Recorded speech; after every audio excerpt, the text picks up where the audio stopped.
and welcome to another episode of NFTs with Keys. We are live. That's my boy Rick. Say hi, Rick. What up, Rick? The other, there you go. Other way. Yes. Anyways, thank you for everyone who's tuning in. Thank you for everyone who's subscribed. I know we've gotten some new subscribers recently, so it's great. We love to have you here. We love to connect with you and talk with you. Also, go follow me on Twitter at NFTs with Keys, as well as my guys. Follow me at nowhere because I don't do internet birds at all. But you can also go follow the other half of him on his Crypto Bites pod at Argyros Crypto. For today's episode or show, we're going to talk about the new Coinbase NFT marketplace or social NFT marketplace, as well as some interesting moves by the NBA in the NFT space. And also, too, I just thought this was kind of cool. Apparently, Denver Pavilion is putting on a pretty cool NFT art exhibit. But let's jump into the Coinbase social NFT marketplace. So basically, what Coinbase is doing is it's all in beta, so only certain people are going to be doing it or having access to it right away. But basically, just think about Instagram meets OpenSea. That's cool. Yeah. So basically, it's gonna just kind of compile NFTs and Bored Apes and other stuff like that, and other popular ones, and so you have the ability to comment on it, as well as upvote and downvote, kind of similar to like Reddit. And also there's an algorithmic feed, which kind of I don't know how I feel about that. I feel that it could be. You mean the pay to win? The pay to win? I feel it could be a good idea because let's say you Rick, you're liking things and you like a certain, let's say you like dark NFTs, like dark art or something like that. Something. Oh yeah, me and my dark art, Yeah. Or let's say you want more octopus NFTs, like that algorithmic feed will end up giving you more of that because that's what you like or you comment on. So that could be good. But as you alluded to, I think that the negative on that is that people could be paying Coinbase a premium for a Coinbase Blue or whatever. I don't know. Just take a shot at Twitter right there. Very slippery, very lucrative slope. Yeah, a lot of companies seem to really like to go down. Yeah, so I think it could be good, but I also think it could be bad. It was also too a kind of a strange move by Coinbase, considering the NFT market is pretty much down across the board. But there's also some other things for that reason. Everything is down. The stock market's down. The crypto space is kind of down. I still blame Ukraine. I still blame Ukraine. I never started, but I still. There you go. But yeah, so the profiles on this Coinbase NFT marketplace, you'll be able to show off your collections or what other people, so like other people can follow your collection. So similar to like on OpenSea, if you have your profile up there, you'll also be able to see what's trending and based on what you buy or what you're following. So that's kind of where the algorithmic feed comes in. You can also favorite NFTs like OpenSea, like on OpenSea's.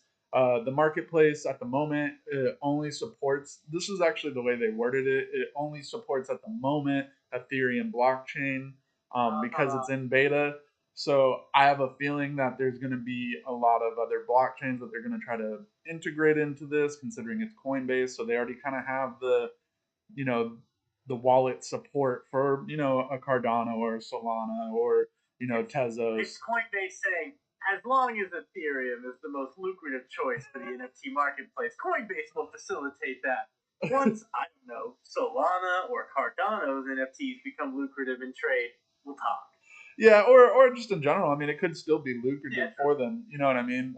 Obviously, having a one-stop shop is kind of a good thing. Just like how OpenSea added Solana NFTs to them. It's a matter of time before you start seeing other marketplaces emerging that you can have multiple different blockchains at one go. Which I think that's kind of the future of it. But yeah, so Coinbase, you're able to, obviously link your Coinbase wallet, or you can link a MetaMask wallet. While the company has said that Coinbase NFTs will support MasterCard in the future, I find that kind of weird, that MasterCard of all ones, because usually when I think of credit cards and crypto, I think of Visa. You think of the crow. The crow. So MasterCard of all things. I thought that was a little strange. They But gotta get the hands of the game too, man. but yeah, so again, like, so it's all going to be in Ethereum, which, love it or hate it, that is what it is. Um, Again, I'm kind of still kind of thrown back on why they would launch this now. Obviously, they'd have to, because, if the market changes in 6 months, then it's already rolled out, it's already there. You already have millions of users on Coinbase, so it's kind of like an easy transition for them. So it makes sense. Um, I personally probably won't be using it, to be completely honest. I mean, You know, I definitely won't, but I can tell you that there are probably a lot of laymen out there that use Coinbase as their day-to-day daily driver for their crypto. And if this is the avenue that it takes for them to actually buy and own an NFT, that good on them. So be it. Coin that might single-handedly boost these NFT sales up again, so that people can yeah, start buying and selling and hodling. yeah. I mean, and like you said right there, like, people who are just randomly buying crypto without any knowledge of it on Coinbase, because there's a lot of those people out there. I when I first got into crypto, that's how I was too, just buying random crap. Yeah, So yeah, I mean, a lot of people who aren't into the space, that might be their introduction, and after they buy one and they flip it, and they're like, oh shit, I made a bunch of money off of this. They might be like, well, what's this other website, OpenSea? It's like, oh, the place right. that, yeah, you know what I mean? Like, they might start branching out to other places, or, other blockchains, maybe um, Magic Eden, or, like JPEG store, for Cardano If stuff. Magic Eden doesn't turn into the crypto porn hub of the world, I will be very, very disappointed. Yeah, that'd be funny if they'd like completely stop doing just Solana marketplace and it becomes just a crypto porn website. That'd be hilarious. It's a good name though. It I, is a good name. right, right. But yeah, so let's move on to this NBA thing, because I found it kind of interesting when I was reading through this. The NBA is releasing a set of NFTs. It actually got released yesterday on Wednesday. Um, so the NBA has released a collection of 18,000 assets called the Association on Wednesday. Each association NFT represents a real NBA player in this year's playoff, and there will be 75 NFTs of each player from the 16 different NBA teams But, participating. but there are 18,000 players? No, no, no. 18,000 assets, because there's going to be 75 NFTs of each player across the 16 different teams. I'm Yeah. over here like, yeah, the NBA's got a lot of players. Like, No, that's a no, no, third, fourth, eighth string. no. I'll be getting a lot of people going for him. Yeah, yeah, right. But yeah, so apparently these NFTs aren't like static NFTs, kind of like, just an image that you would buy. And also too, I thought this was kind of really interesting. The NFT traits will evolve over the course of the playoffs, based on each player's real life performance, meaning a certain number of dunks, blocks, 3 pointers, rebounds, assists. It will all change the image, the player's image on the NFT itself. Also, too, the NFT backgrounds or frames around the NFTs will also change based on the players and team's performance. So I thought that was kind of interesting, and I don't know how I like that, because it seems more like, how are they changing that? Are they going in and changing it, or is this already set Very up? reminiscent of those raccoon NFTs. Once they were all purchased, they were turned into just like a bunch of bones or something. Yeah, but you know what I mean though. It's like, that's a cool But does concept. that go back to Rick's original point of, is an NFT really just a hyperlink to somewhere? Like, I can change whatever's on the other end, like, depending on where it's stored. So, and again, I think it's a cool concept, because I do like the idea that the NFTs evolve as, like, so let's say uh, Steph Curry shoots a game-winning three, that could change the NFT, your Steph Curry NFT, into Right. that 3 point moment, or maybe a collage of everything leading up to that, or whatever.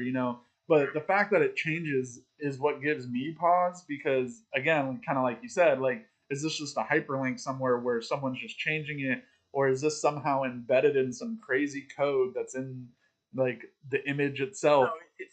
it's Occam's razor here. Let's be honest here. Yeah, Occam's razor. Yeah, definitely. But the biggest interesting thing, it has nothing to do with the concept of the NFTs. It has to do with the partnership that the NBA has with Dapper Labs and NBA Top Shots. The NBA Yeah. is releasing these NFTs without NBA Top Shots. These are NBA only NFTs. So that kind of raises some, like, wait, are they really trying to like crap on the people who have helped make them a bunch of money the last 2 years, especially during the bubble? Um, and so, even more interesting, the association NFTs won't cost NBA fans pretty much anything at all because the NFTs are free to mint. You just have to pay the Ethereum gas. So as we know, if you hit on the wrong time, you could be looking at $200-300, or you could be looking at 20 to $30. $75. Yeah, Like you never know. and you all make that totally fine and acceptable. You make your choice with your wallet. I personally don't like this, but you all seem to love it, so here we are. I mean, honestly, the only thing that's crappy about this, the way they're doing it, is because you have to pay the gas fees. Well, the mint was on Wednesday. Well, if they sold out right away, that means it's going to be high gas prices because it's so congested. But if this was like rolled out over a course of days and tiers or whatever, then like there's a good possibility that gas fees would be like anywhere between 20 to $80, which seems like a lot, but that's pretty cheap for an Ethereum NFT at the end of the day. But also, too, the NBA is reserving some assets for holders of NBA Top Shot NFTs and is limiting anyone to a maximum one per wallet. That doesn't stop the people. I've seen that plenty of times where you can only get one NFT, like the Mechaverse thing, and then there ends up that one guy who has 75 minted in his wallet because he had a bunch of other wallets mint two or three, and like that's how it happens. So I don't think that's really gonna stop anybody.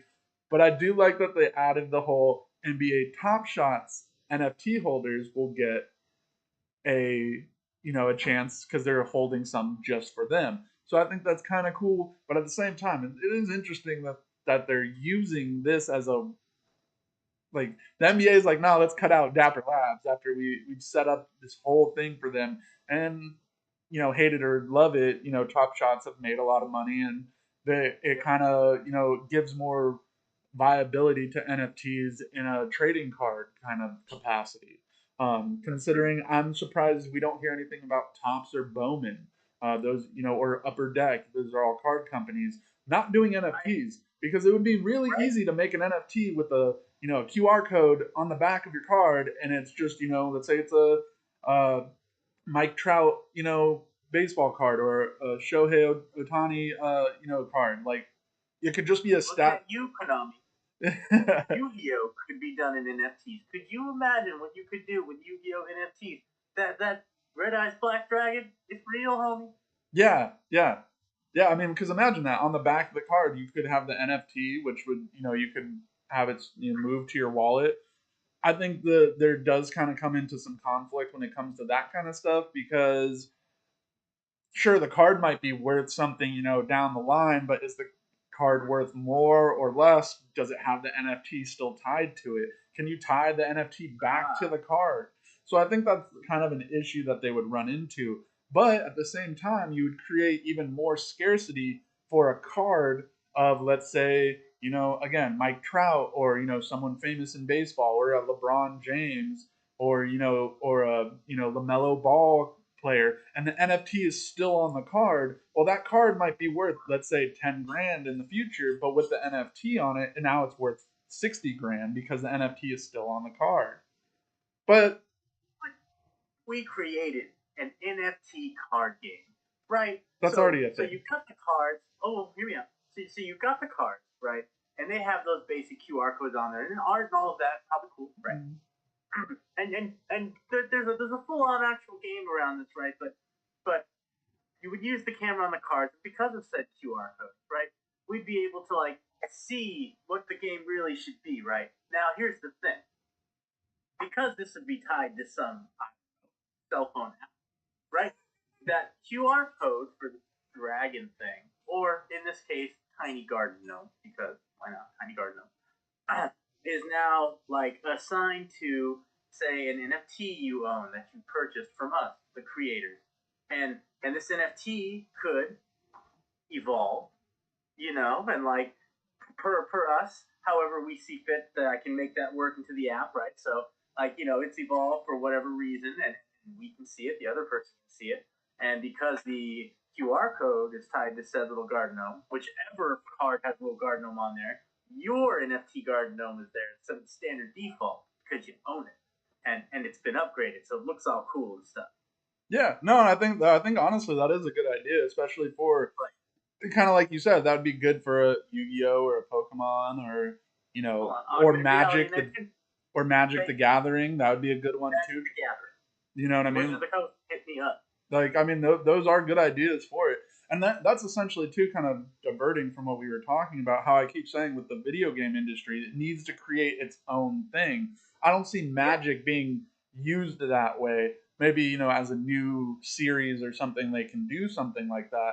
But there's a ton of tabletop card games that are still trying to make notoriety. And if you hop into the NFT bandwagon like that, and you do it the right way, like you said, the way yep, you put it out there, I would play that. I mean, sure, like you can always play like, or this kind of leads into the next topic. Uh, you do AR technology with it, so then you can put yep, on yep. some Microsoft Hololens 2 headsets, and then you'd be able to play Or your card Apple's game, glasses. or You know what Apple I'm saying? glasses, or whatever does AR technology. Whatever.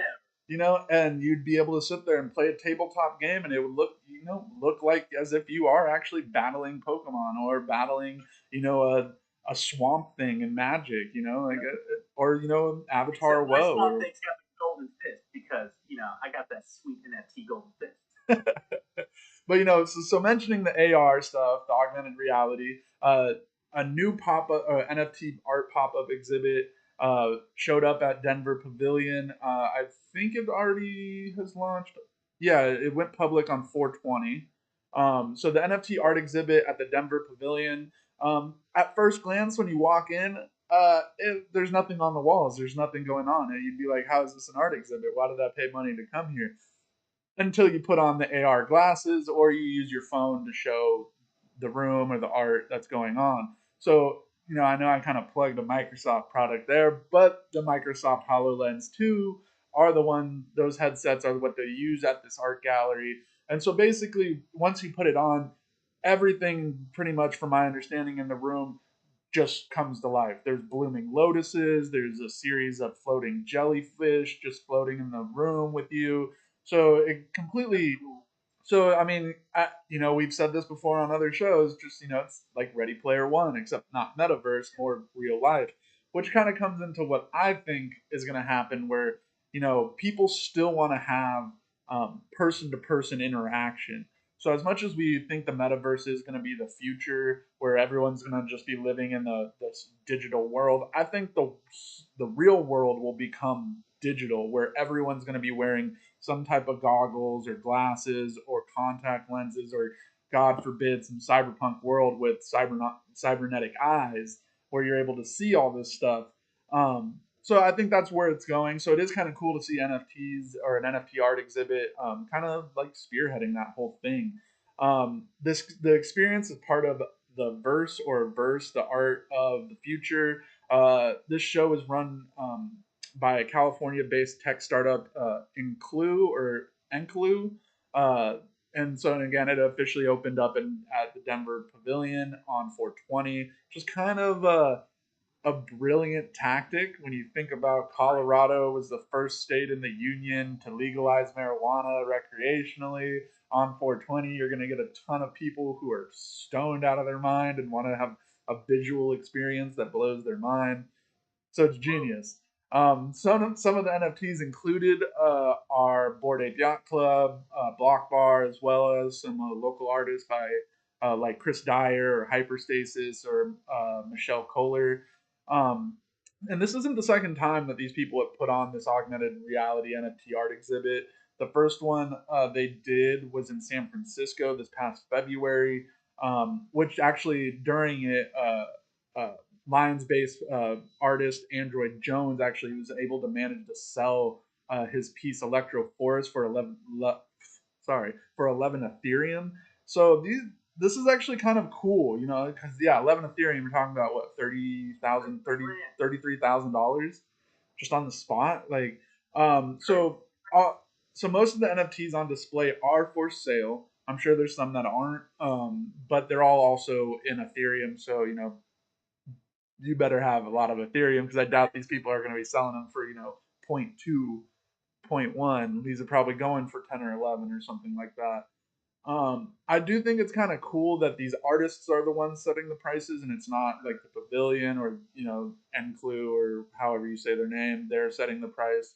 I'd like to see more of this stuff. I'd like to see it not be a pop up too. I'd like to see this be, you know, more of a staple inside of a museum. It doesn't. It's not going to take that much. You just have to have some artist willing to donate their stuff and stay in a museum setting where it doesn't get moved. You know what I mean? And plus, that wouldn't really be that hard considering the nature of the digital thing. Like just like in a museum, when you see dinosaur bones, those aren't really the dinosaur bones. That's just a cast mold of the dinosaur bone. Meaning, you could essentially just be putting JPEGs up in these museums. I mean, True. yeah, you know what I mean? So I don't know. I'd like to see more of that stuff. I don't know what anybody else out there, if they even care. I don't know. I would love to like go experience that, because I truly do think that where the future of the world with Web3 and all this stuff isn't a full on digital world where we're all hooked up to an IV, you know, getting like Could you imagine like the genius level creativity some of you people out there could have with a medium like that, a three dimensional medium? Even just thinking about the kind of cool art that could be done just in your space everywhere around you. That kind of yeah, blows my mind to think of the possibility. yeah. That's really cool. And that's honestly where I think a lot of stuff is going. A lot of the AR technology is being swept under the rug, at least when they're talking about new progress on that stuff, because everyone's looking at Facebook or Meta and their metaverse or all these different metaverses, because that's been the buzzword. But people are forgetting that Microsoft has a second version of AR glasses or a headset. Apple is working Y'all on forget about that. What do you call that? The Minecraft little demo they did with that, yeah. where the person was picking up blocks and moving them. Yeah, and then that's also too is like people forget that Apple is. I'm pretty sure I could be wrong. You can admonish me or something, but the the Apple is working with, I think, Ray-Ban to do AR technology, like glasses or sunglasses that I think even have like a heads up display, so you could see, like, if you're walking with your Apple phone, it'll show you. It's like, oh, turn right at this light, and it's about 10 miles, or 10 miles. It's like your walks, but like, you know what I mean, like. So it's like stuff like that. People forget that AR technology is a thing because we're so enamored with the whole idea of the metaverse and being able to escape that whole reality. But at the end of the day, human beings need human being contact. So it's going to be interesting to see how that one plays out. Um, but anyways, back to I know I kind of diverted there, but yeah. So the price of admission, if anyone's in Denver or wants to go out to Denver, the price of admission is $20, but you'll have to use your phone to see all the AR art exhibits, or you pay $39, so pretty much $40, and you get the full experience with the headset, or you pay $85 and you get everything that the $39 one that gets you, but you get an NFT with it. Probably gonna be worthless, so it's Okay. probably not worth the $85. Let's be honest. Right. But if you're into that, you have an extra $85 or $100 that you want to blow. Go out there, go support some art. If you want to go buy some of the stuff, go in there with the full digital wallet, or have a hot wallet. I don't know if I trust anyone else's computer, but bring a computer then. Bring a computer, everybody. Um, yeah, yeah, exactly. But with that, I think we're gonna wrap up here for the day, for the week. Thank you, everyone who tuned in. Thank you, everyone who's gonna tune in after the live show ends. Go follow me on Twitter at NFTs with Keys. Also, go follow Rob from the Crypto Bytes Pod at Argyros Crypto. And as always, Rick, I hand it to you to do your plug. Oh, I mean, you know, if you happen to have a little ADA and you know you just you're having the darndest time trying to find a stake pool to stake it with, why don't you come on down and think about staking with AGC? We're a single stake pool operator and we're low saturated, which means when we mint the block, you get more reward. Also, don't just take coins off of Coinbase, put it in your wallet, stick with AGC. Oh, and also I do have to also give you guys another shout out to swanbitcoin.com/AGC. If you want some free Bitcoin, right? They give you free Bitcoin for just signing up. So hey, That's right. it's not going to hurt you by joining, and it'll just help support us and the channel. And so yeah, thank you for everybody. We love you. Deuces.